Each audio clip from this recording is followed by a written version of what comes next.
No se negocia la libertad. No se negocian los derechos humanos. No se negocia la dignidad. Jamás, jamás, jamás.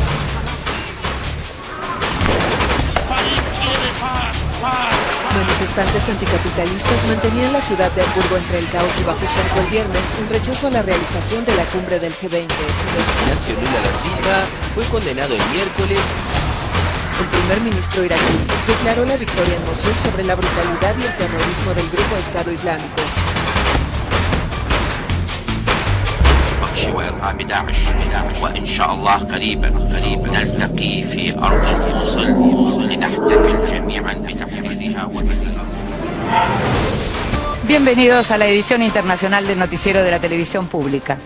Como todos los sábados vamos a estar hasta las 14 compartiendo con ustedes las noticias del mundo, compartiendo las noticias y analizándolas entre todos, desde Buenos Aires y para todo el país. La cumbre del G20 reunió en Hamburgo a algunos de los líderes más importantes del mundo. El protagonismo de los jefes de Estado, de los presidentes, fue disputado, como suele ocurrir en este caso, por grupos antiglobalización. En un ratito vamos a estar hablando de pasado, presente y futuro de los grupos, de los colectivos que luchan por una solidaridad sin fronteras. Y la mega causa de corrupción que salpica a la empresa Odebrecht tuvo esta semana otra detención, la del expresidente de Perú, Ollanta Humala, y la de su esposa Nadine Heredia. Ambos están acusados de recibir dineros durante la campaña electoral allí en Perú de esta mega constructora Odebrecht. Continúa la tensión y la violencia en Venezuela. Mañana habrá un plebiscito simbólico propuesto por la oposición para medir fuerzas con el gobierno, que a su vez convoca un referéndum para reformar la Constitución el 30 de este mes. Con amplia repercusión dentro y fuera de Brasil se conoció la condena a 9 años al expresidente Lula da Silva en una causa vinculada con el Lava Jato. Mientras tanto, en el Parlamento se discute la posibilidad de un proceso de destitución al presidente Michel Temer, también acusado de corrupción. Vemos el informe y lo analizamos con una invitada especial.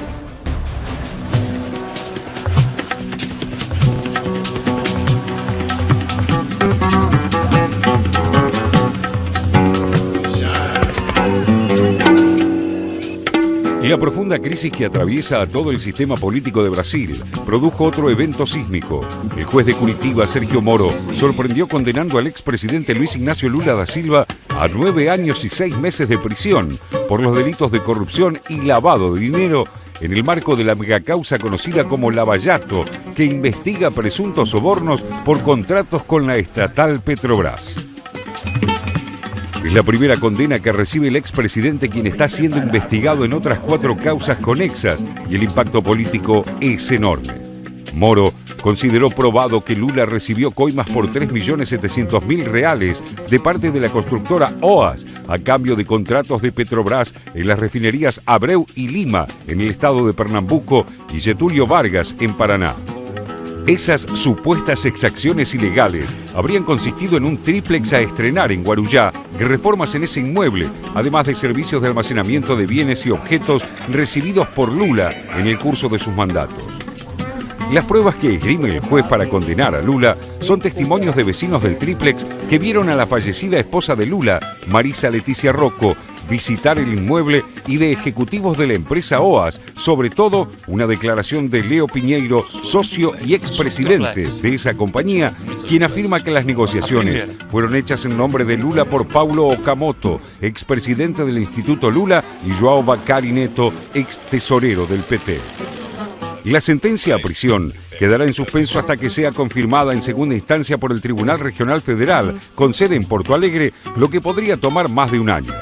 En caso de que eso no ocurriera antes de las elecciones presidenciales de octubre de 2018, para las que Lula aparece como favorito en las encuestas, el expresidente no tendría restricciones legales para presentarse como candidato. Si alguém pensa que com essa sentença me tiraram do jogo, podem saber que eu estou no jogo.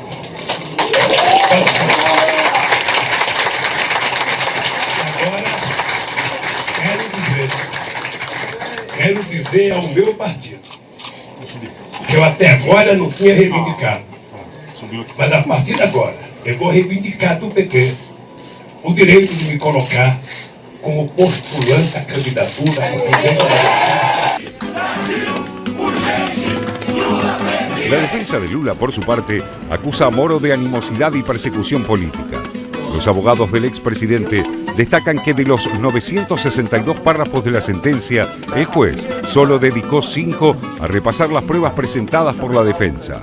Señalan además que salvo las declaraciones de ejecutivos de la constructora en el marco de delaciones premiadas, no existe ninguna prueba de que el tríplex estuviera a nombre de Lula o de alguno de sus familiares, y que los argumentos de Moro son puras especulaciones sin sustento. La expresidenta Dilma Rousseff también se pronunció con fuertes declaraciones a favor de su antecesor en el cargo, afirmando que la sentencia de Moro es una injusticia flagrante y una aberración jurídica que avergüenza a Brasil, y acusó a los grandes medios de comunicación de seguir un guión pautado para impedir que Lula pueda presentarse a los comicios de 2018. Por su parte, la exministra de Medio Ambiente y aspirante a la presidencia por el partido Rede, Marina Silva, afirmó que la condena a su ex jefe político demuestra que nadie puede estar por encima de la ley.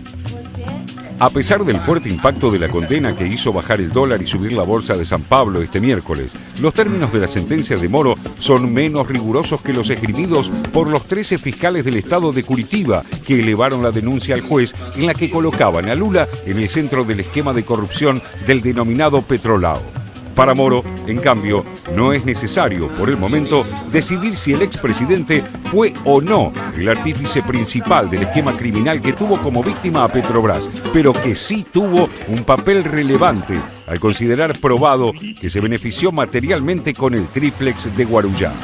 Moro también argumentó que era necesario esperar la sentencia de segunda instancia en atención al trauma que significaría la prisión de un expresidente, aunque supeditó esa suspensión a que Lula no realice acciones de intimidación contra magistrados o la prensa.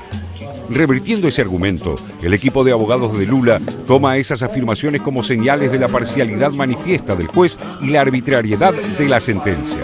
Todo indica que el terremoto político recién empieza, y aunque la situación de Lula será el centro de la escena en las próximas semanas, otra noticia de alto impacto podría desplazarla pronto: la caída del presidente Michel Temer, que todos dan por inexorable en Brasil.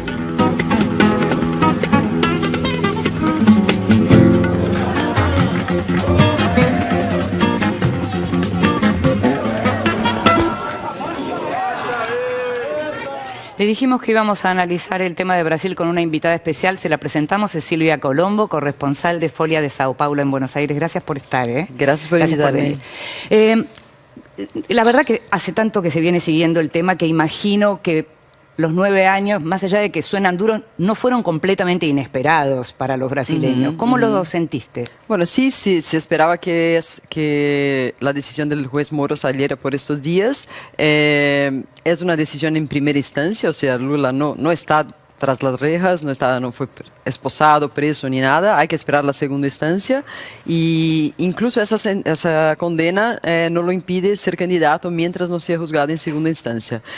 Yo creo que lo que eso significa ahora tiene más un peso político, ¿no? Lo que va a significar en la campaña electoral que ya arrancó, ¿no? Lula mismo usó esto, Lula, que es el rey de la retórica popular, usó esa condena para lanzar su candidatura, ¿no? Sí. Parece que cuanto más lo golpeen, le hace mejor, porque él logra con su discurso volver eso como un discurso en su favor, ¿no? Pero Silvia, ¿le hace mejor para el digamos, el sector que lo va a votar igual? Sí. Porque la pregunta es, cuando uno va a ganar una elección, no puede pensar que solo va a ganar con el votante cautivo, claro, ¿no? Claro, entonces, claro. ¿cuánto lo puede llegar a afectar, aunque digamos, todavía falte la segunda instancia, tener esta primera condena? Bueno, yo creo que Lula se puede hacer un poco un paralelo con el peronismo, con Cristina. Acá tiene un voto duro ahí que parte de esos 30% que no lo va a perder si lo juzgan culpable. Esa gente que lo va a votar sabe que él,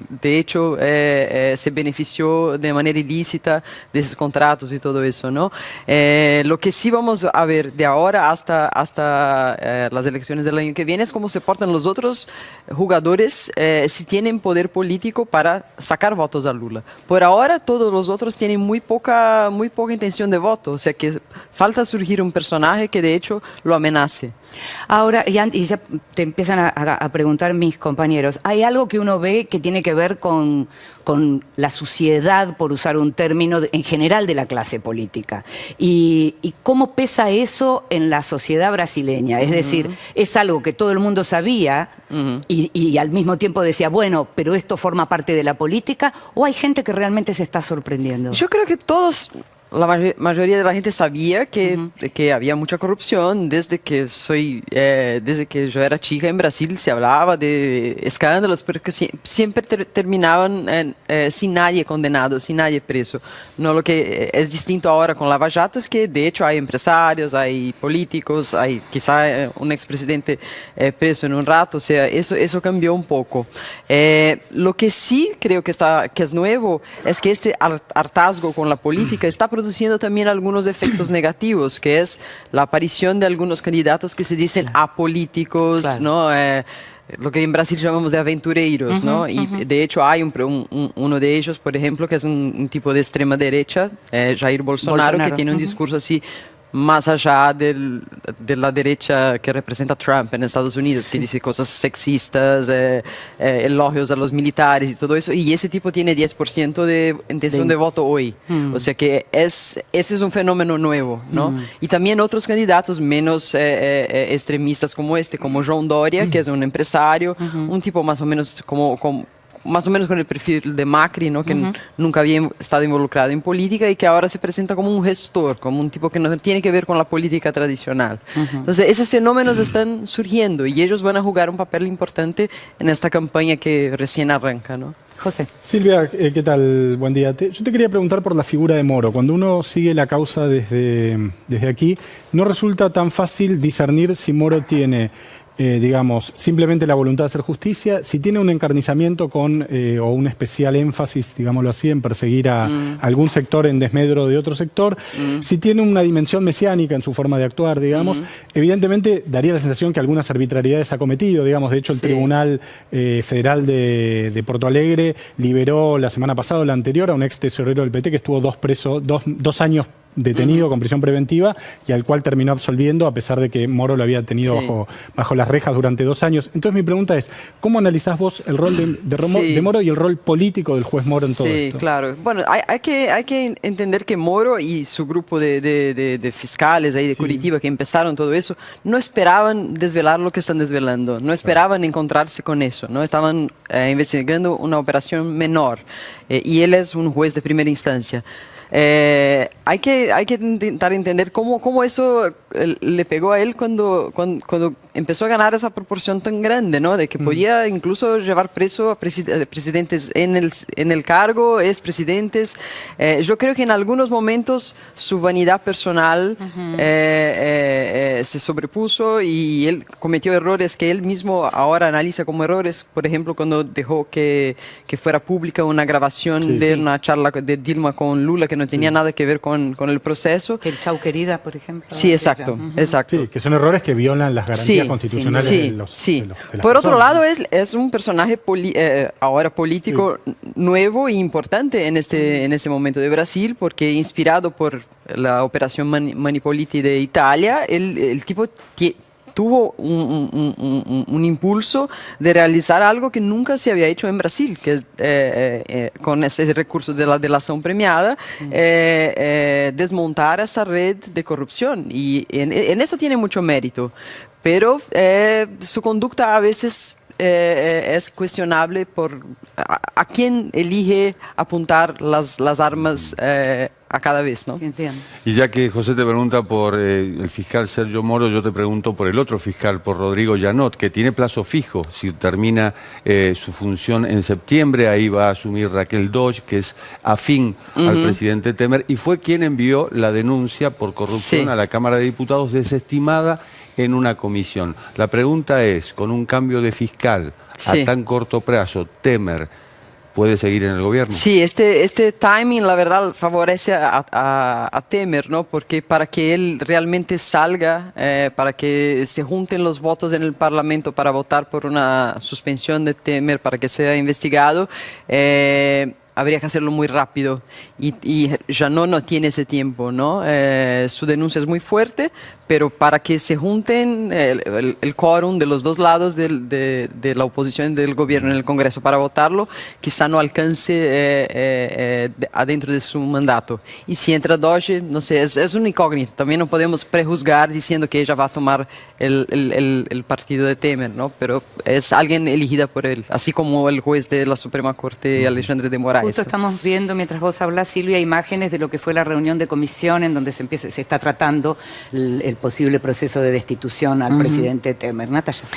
Silvia, buenos días. Hay quienes dicen que detrás de esta crisis y del embate judicial se oculta un intento de, digamos, tapar el ajuste de la economía que se viene, pero también hay quienes, como no es la primera vez que hay un ajuste en Latinoamérica o crisis económicas que lleven a los líderes a impulsar una reforma por la vía donde se sufre, donde la gente sufre, obviamente.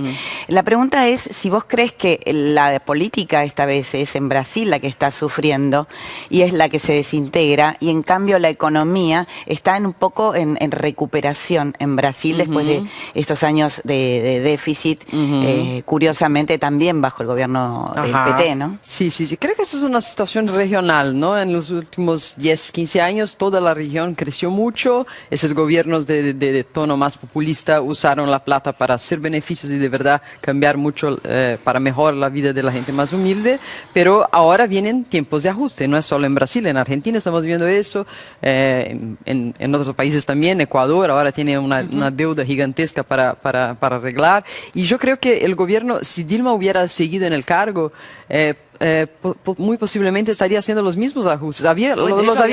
Los había empezado justamente. O sea que los ajustes iban a venir. Exacto. Ahora iban a venir hechos por una presidenta electa por el voto. Ahora están siendo hechos por un presidente que no fue electo, que llegó de una manera controversa al poder y que tiene 9% de apoyo popular. O sea que mucha gente ve esas reformas como no legítimas, ¿no? Esto, digamos, uno no puede hacer vaticinios, ¿no? Como periodista, pero sí puede, conociendo los temas y conociendo los escenarios, como es tu caso, puede imaginar. ¿Pensás realmente que viene el proceso de destitución para Temer? Temer es un tipo muy listo en la política, ¿no? Si uno ve su carrera política, él es un tipo que siempre estuvo y siempre supo alinearse al que estaba en el poder, como su partido, el PMDB, durante todos los gobiernos de la democracia, ¿no?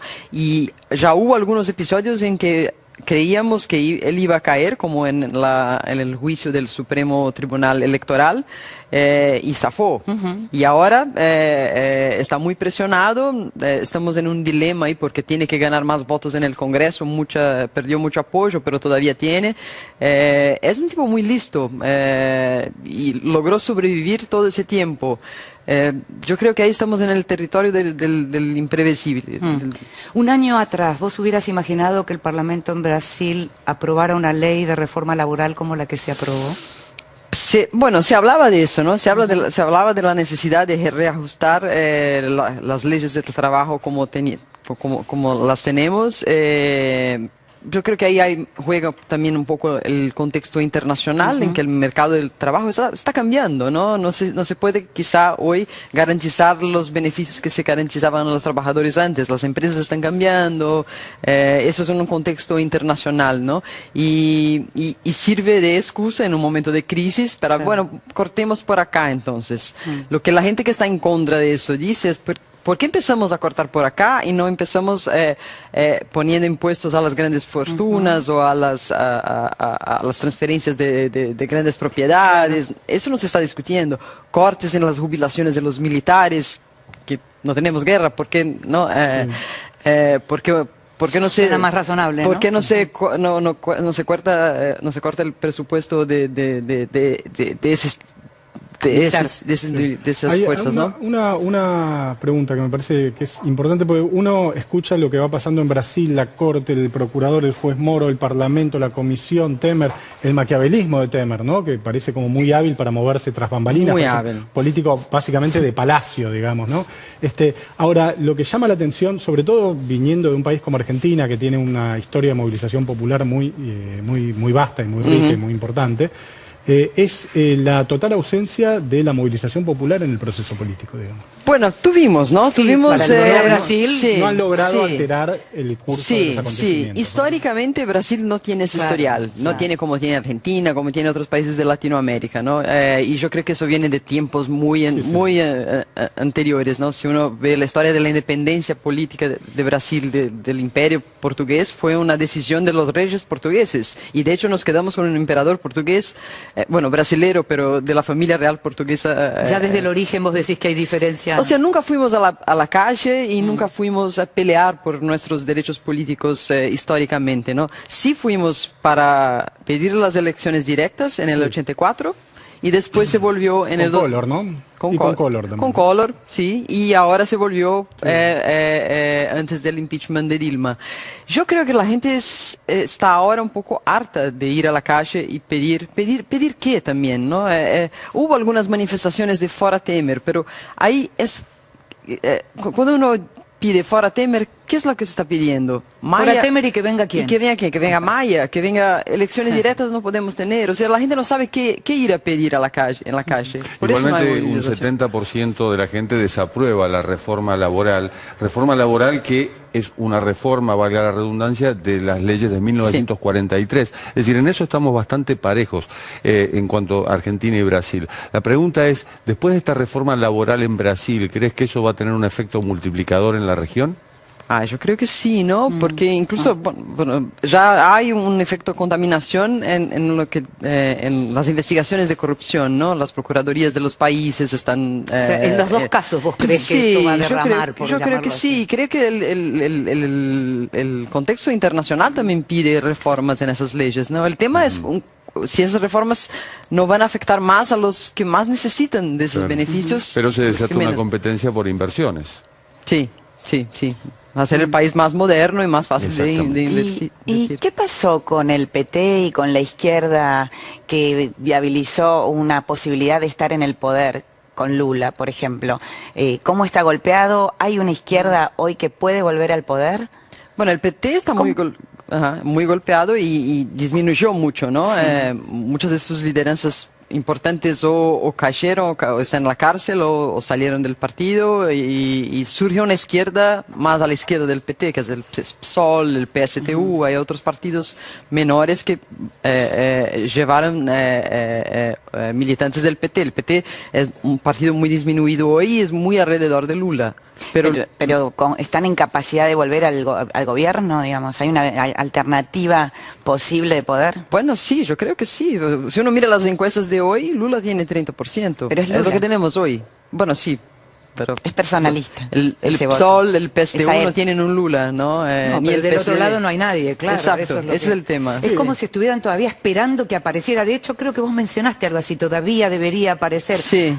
Es posible que haya como una especie de casi como de instinto mágico, ¿no? De quién vendrá, tiene que venir alguien, ¿no? El partido opositor más fuerte al PT es el PSDB. Y ese partido está con una división interna muy grande, ¿no? Hay gente que cree que hay que apostar en este nuevo jugador que es Ron Doria, el alcalde de São Paulo, y hay gente que está alrededor de Geraldo Alckmin, que es un gobernador de São Paulo, pero también involucrado con Lava Jato, con delaciones que dicen que recibió Caixa 2 y todo eso. O sea, es un tipo que también tiene las manos un poco sucias, pero tiene más alcance nacional. El PSDB tiene que decidir quién va a ser el candidato y quién tiene más posibilidad de enfrentar a Lula. João Doria es muy listo también y empieza ahora a hacer un discurso muy anti-Lula todo el tiempo. Y Lula mismo dijo, yo no voy a contestar porque este tipo solo menciona a mí porque mencionando a mí él crece en las encuestas. Claro, claro. O sea, él sabe de su poder que tiene incluso para construir un enemigo para Hay sí un mismo. dato interesante en cuanto a los outsiders. Manipulite, es decir, esto de lo cual se lleva el fiscal Moro, derivó en Berlusconi. Exacto. Claro, ¿no? Recordemos que Sí. Joe Doria era el conductor de la versión brasilera del Del Aprendiz. Aprendiz, el cierto, mismo lo habíamos programa de Trump, comentado. Sí, ya que sí. hablamos de outsiders. Muchísimas gracias por estar con nosotros, Silvia Colombo. Realmente Gracias a es un ustedes. tema que seguimos muy de cerca, del que hablamos muy seguido, entonces tener una mirada como la tuya nos ayuda mucho. Gracias. Gracias por invitarme. Nos estamos yendo. Islámico. وإرهاب داعش وإن شاء الله قريبا نلتقي في أرض الموصل لنحتفل جميعا بتحريرها وبذلها. Bienvenidos a la edición internacional del noticiero de la televisión pública. Como todos los sábados vamos a estar hasta las 14 compartiendo con ustedes las noticias del mundo, compartiendo las noticias y analizándolas entre todos, desde Buenos Aires y para todo el país. La cumbre del G20 reunió en Hamburgo a algunos de los líderes más importantes del mundo.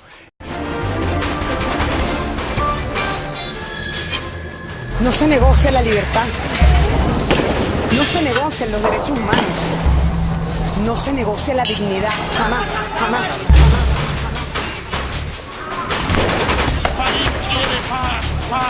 Manifestantes anticapitalistas mantenían la ciudad de Hamburgo entre el caos y bajo cerco el viernes en rechazo a la realización de la cumbre del G20. Luis Ignacio Lula da Silva fue condenado el miércoles.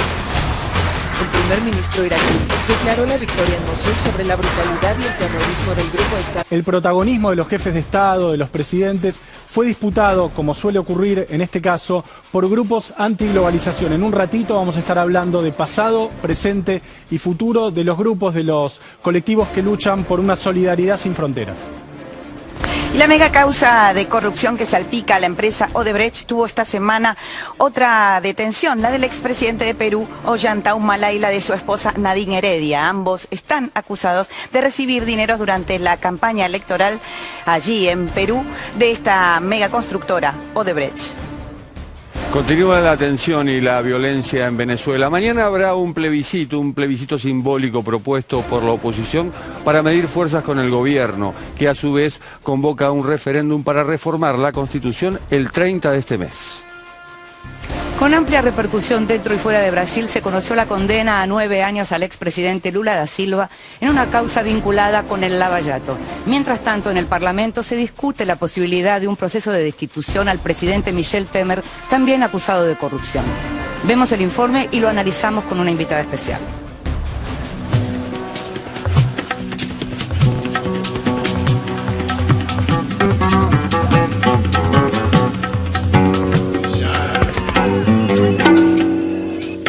Y la profunda crisis que atraviesa a todo el sistema político de Brasil produjo otro evento sísmico. El juez de Curitiba, Sergio Moro, sorprendió condenando al expresidente Luis Ignacio Lula da Silva a 9 años y 6 meses de prisión por los delitos de corrupción y lavado de dinero en el marco de la megacausa conocida como Lava Jato, que investiga presuntos sobornos por contratos